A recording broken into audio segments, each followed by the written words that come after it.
Hello,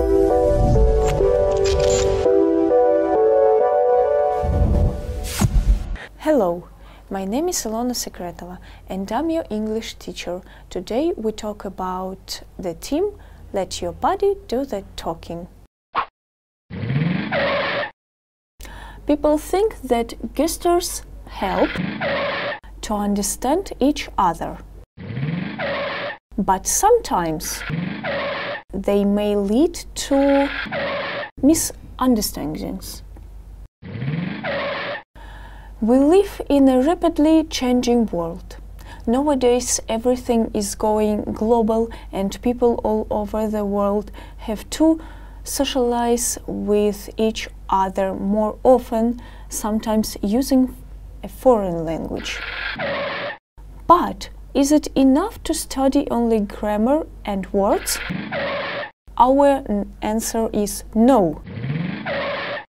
If you want to socialize successfully, you should also know some cultural peculiarities as well as learn some information about the gestures that are used in this or that country. Here are a few gestures that can help you. This means good luck or I hope everything goes well. This gesture, it means that a person is crazy. It is often used as a joke and is normally used only when talking privately about a third person. It means I don't know or I have no idea. This gesture means I can't or I didn't hear you. It means next. This gesture is the thumbs down sign used to indicate rejection or refusal. This gesture is used in some parts of the world to mean something's a bit suspicious, odd here. It means come here. This gesture is widely used in the US to mean okay. This gesture we use in UK and it means okay. This gesture is used in Italy to say hello.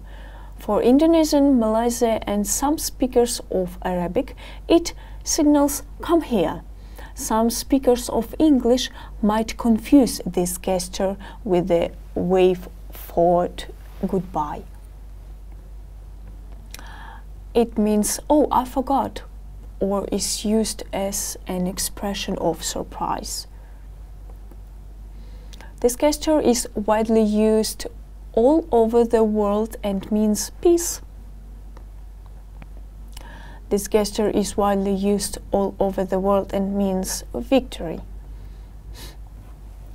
A well-recognized gesture means I want to sleep, or I'm worried, or I'm tired.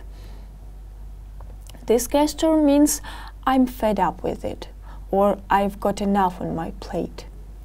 A very useful gesture which means I love you. It means I'll call you. And it means time out, slow down, relax, or wait a second.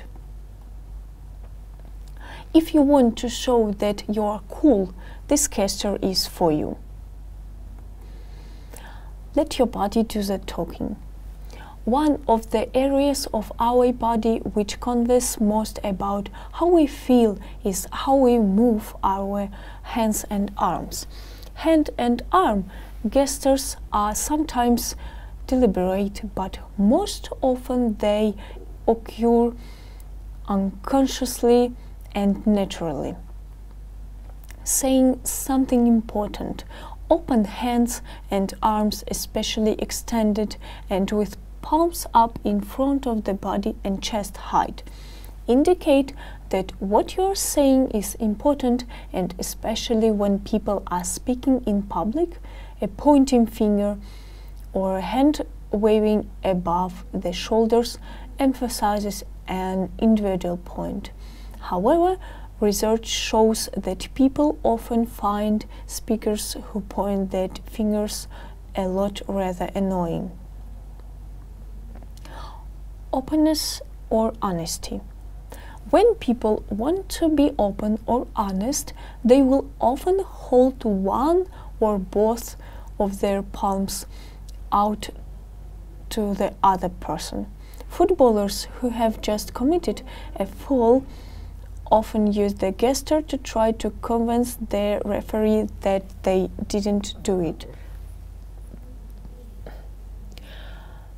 Nervousness. If a people puts his hand to his mouth, this either indicates that he is hiding something or that he is nervous. Fidgeting with your hands, for example tapping the table with your fingers, also shows nervousness, and so does holding a bag or briefcase very tightly in front of the body. Superiority. People who feel superior to you often appear relaxed with their hands clasped behind their heads. The chin and head is often held high. This gesture is typical of lawyers, accountants, and other professionals who feel they know more than you do. Another gesture of superiority is to put your hands in your pockets with the thumbs protruding. Feeling defensive. Arms folded tightly over the chest is a classic gesture of feeling defensive. Arms folded tightly over the chest is a classic gesture of defensiveness and indicates that you are protecting yourself.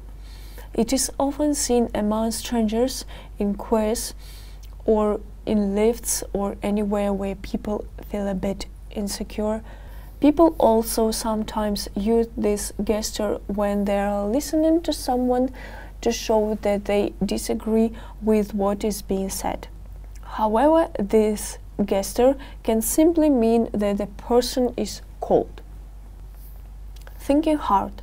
A hand to check gesture where someone brings two hands to his face and extends his index finger along his cheek, with the remaining fingers positioned below the mouth, often shows that someone is thinking deeply. When someone strokes his chin, he's probably thinking about something important or making a decision. Attraction. If men are attracted to someone, they sometimes play with one of their earlobes, whereas women will play with a lock of hair or continually tug their hair behind their ears. Lying. There are many gestures that indicate that someone is lying, and in order to be sure, you would expect a person to show more than one.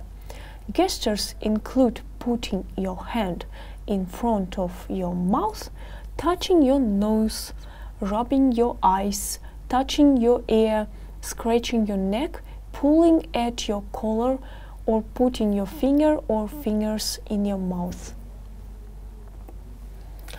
A bit of historical facts.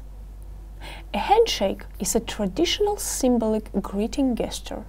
The handshake as a gesture of greeting or making a deal has been known since at least the 2nd century BC. In the past, it was considered that this demonstrates friendly intentions. There is no weapon in the hand. In sports, it symbolizes equality and respect for the opponent. In a handshake, the right hand signifies the conclusion of a deal, while the left hand symbolizes termination. For many years, the world record for a handshake was held by American President Theodore Roosevelt. On January 1st, 1907, President Roosevelt shook 8,513 hands at a White House reception. However, in July 1977, the record was broken by New Jersey Mayor Joseph Lazarson, who shook 11,000 hands in a single day. The gesture originates from gladiatorial fights in ancient Rome, where the winner waited for a sign from the emperor present on the podium or a high-ranking nobleman who didn't mind what to do with the defeated opponent. If his bravery in battle managed to arouse sympathy, he showed a thumbs up, signifying a pardon. Otherwise, the thumb went down, which was equivalent to a death sentence for the loser. Rock, paper, scissors. Rock, paper, scissors is a world-famous tool for resolving any disputes. The game was invented in China by military leaders of the late Han dynasty and was called Shushaling, Chinese hand commands. The game hosts world championships with a significant prize pool, which are covered by leading publications. There is no international federation and the official rules of the competition. Just as verbal language differ depending on the type of culture, so the non-verbal language of one nation differs from the non-verbal language of another nation. When using gestures, you must still take into account that some gestures may be generally recognized and have a clear interpretation in one country. In another, it may not have any or have the opposite meaning. Verbs of the senses. For example, I can hear a noise upstairs. Can you see the red circle at the bottom of the painting? I can feel a drought. Is there a window open? I can taste the basil in the soup. The 5 basic verbs of the senses, hear, see, smell, feel and taste, are stative, non-action verbs. We normally use can with these verbs to refer to something happening at the moment. We don't usually use verbs of the senses in the progressive form. Not I'm hearing a noise, I'm feeling a pain behind my eye. Hear and see can also be dynamic verbs and used in the progressive form, but with a different meaning. For example, I've been hearing good things about you recently. It means I have been receiving information. I'm seeing James tonight. It means I have arranged to meet him. We often use see or hear plus an object and plus verb in the infinitive or gerund. The meaning is slightly different. See or hear plus object plus verb in infinitive. It means you saw or heard the whole action. For example, I heard the girl play a piece by Verdi. I saw the man hit his pet. See or hear plus object plus verb in gerund, it means you saw or you heard an action in progress or a repeated action. For example, I heard the girl playing a piece by Verdi.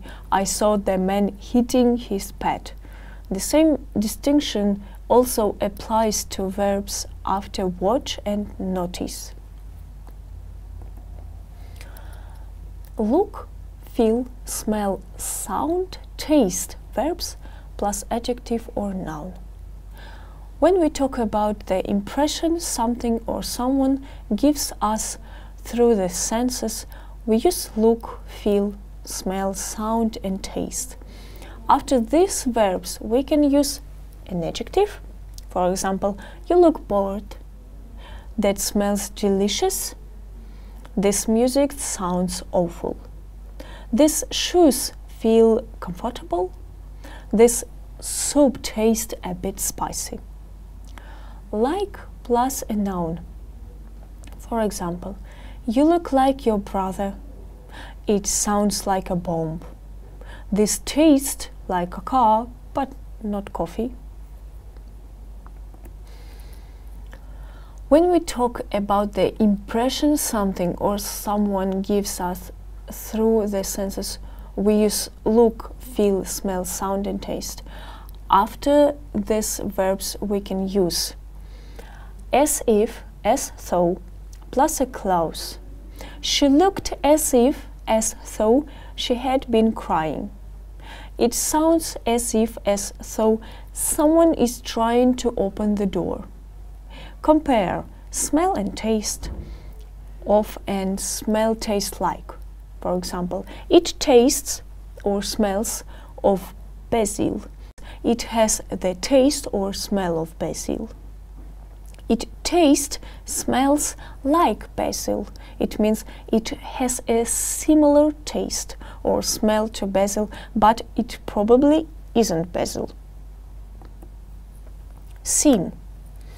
We use the verb seem when something or somebody gives us an impression of being or doing something through a combination of the senses and what we know, but not purely through one sense, the visual sense.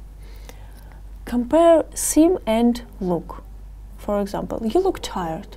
It means I get this impression from your face. You seem sad. It means I get this impression from the way you are behaving in general. It means voice, actions, etc. After seem, we can use an adjective. You seem sad. Is something wrong? An infinitive, seem all perfect or continuous. You seem to be a bit worried today. Are you okay? The waiter seems to have made a mistake with the order.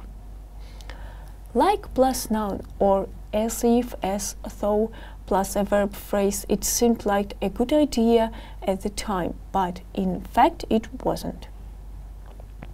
For example, it seems as if or as though every time I clean the windows it rains. Seem is not used in the progressive form. Let's watch the video.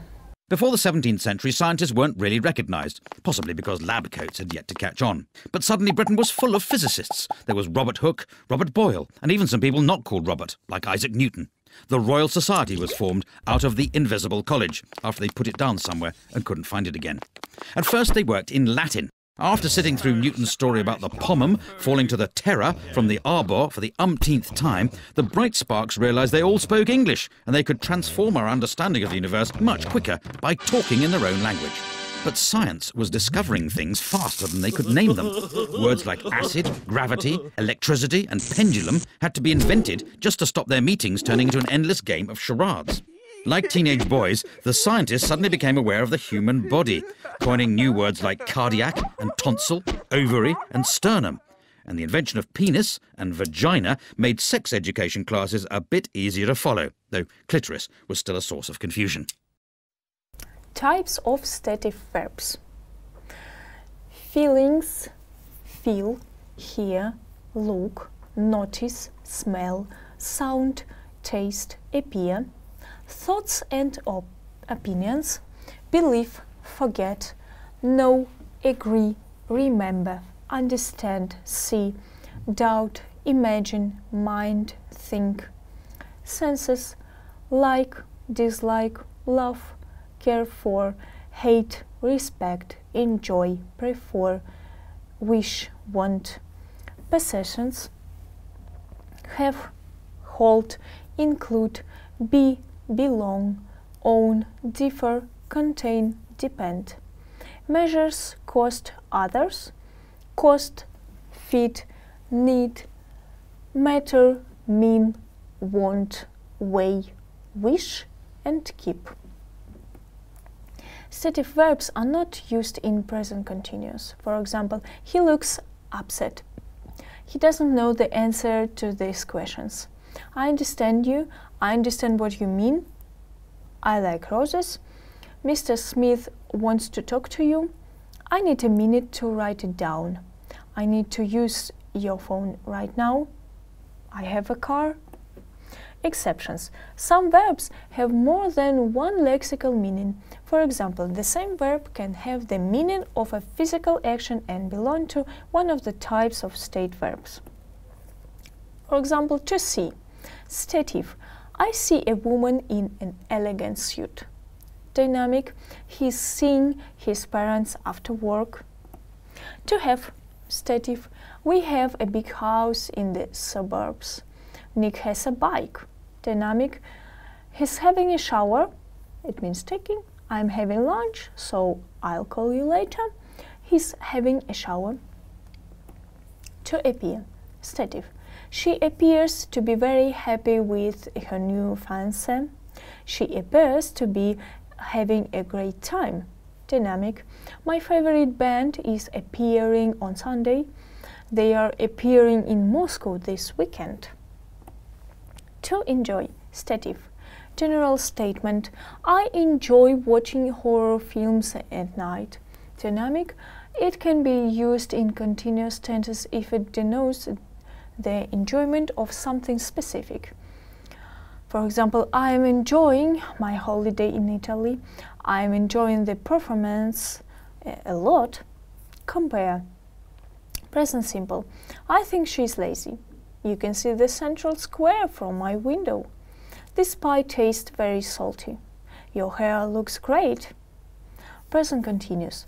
I'm thinking of getting a dog. She's seeing her grandmother tonight. John is tasting his tea to see if it's hot enough. She's looking at some old photographs. Present simple. This meat smells strange. This suit doesn't fit me. He has a pet. Present continuous. She's smelling the roses. He's fitting a new computer in the firm. He's having dinner now.